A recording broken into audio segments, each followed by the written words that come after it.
Sorry, no Pastor Chris today. We decided at our elder meeting that the elders are going to take over for Fridays, at least for the next several weeks. We're not sure how long it will go on, but Pastor Chris had made that suggestion. So it gives him a little bit of a break and allows him to play golf today, maybe. Actually, it's Wednesday night. So anyways, play golf Friday, maybe. You get to listen to me at a cut rate. I was thinking about my backdrop because we've been doing some Zoom meetings and things from Zoom at home, and I thought maybe I should be in front of a bookcase to make you think I'm smart and scholarly, but I figured I wouldn't be able to fool you. During our elder meeting this past Saturday, we did talk about when the church might open again. We don't know still. There's a lot of details that need to be worked out. The governor obviously is going to start having things open up in the beginning of May, and we're not sure exactly what that'll look like for our church, but we'll keep you posted on that. They're tough times for all now, and certainly tougher for some. Maybe lost jobs or changed jobs, and just a general uncertainty. Maybe you know somebody that's had the virus or has it now, and it's not turning out so well for them. There's news on COVID-19, what should we listen to? What are the facts? How do you really know what the facts are? We generally know this is a big deal, and lately things seem better or better than expected. We are flattening the curve. If I read too much news, I find out the virus will make my eyeballs pop out. Then what? Just kidding on that. Pastor Chris has been emphasizing truth. We need to make sure we are listening to truth. It's hard to determine these days, isn't it? Most importantly, we need to listen to biblical truth. John 14:6 says, Jesus is the way, the truth, and the life. That's part of that verse. Anyways, he is truth, and we certainly need to listen to him and look to his word. Jesus does not promise ease and comfort, does he? But he is with us through whatever is going on. My wife and I are fortunate in that we have jobs. We both are involved in healthcare. Every day we need to take our temperatures and wear masks depending where we are. And this will likely be a part of everyone's future. For really, it's not determined how long that will go. That may be for a while.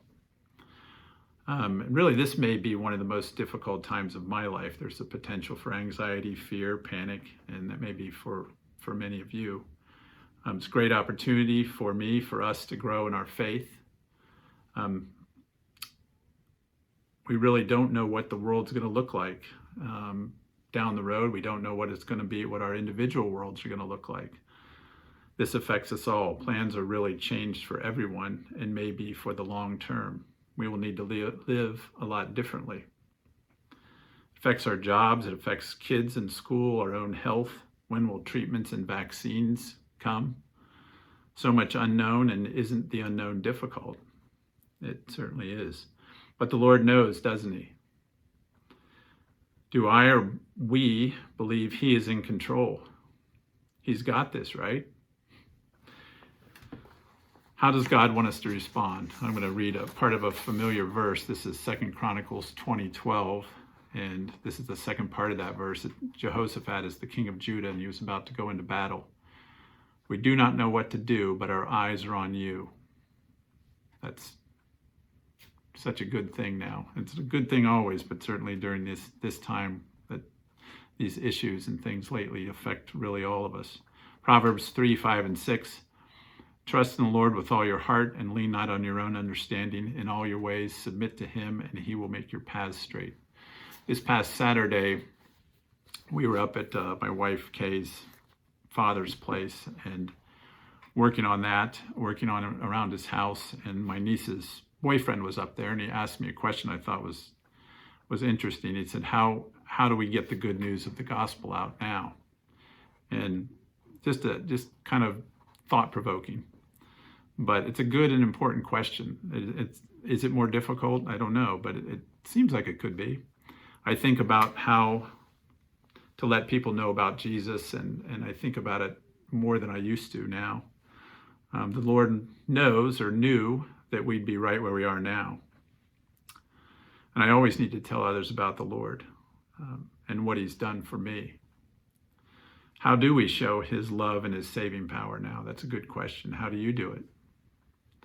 Maybe it was a prayer or something that somebody said in our Monday night Bible study this past Monday. I think it was the ending prayer. He said, God's message of love and salvation are just as powerful now as ever.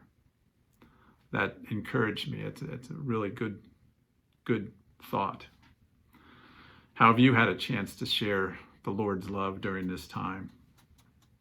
Sometimes I think how fantastic it would be to be absent from the body and present with the Lord, as Paul said. Especially when times are uncertain and difficult like it is now. But the Lord still has work for us now, doesn't he? One last encouraging verse, John 14:27, peace I leave with you, my peace I give to you. I do not give to you as the world gives. Do not let your hearts be troubled and do not be afraid. Stay in his word and pray. There's a lot to pray about, isn't there? And I say this to myself too. I'm speaking to myself. So anyways, have a good weekend and we will see you later on.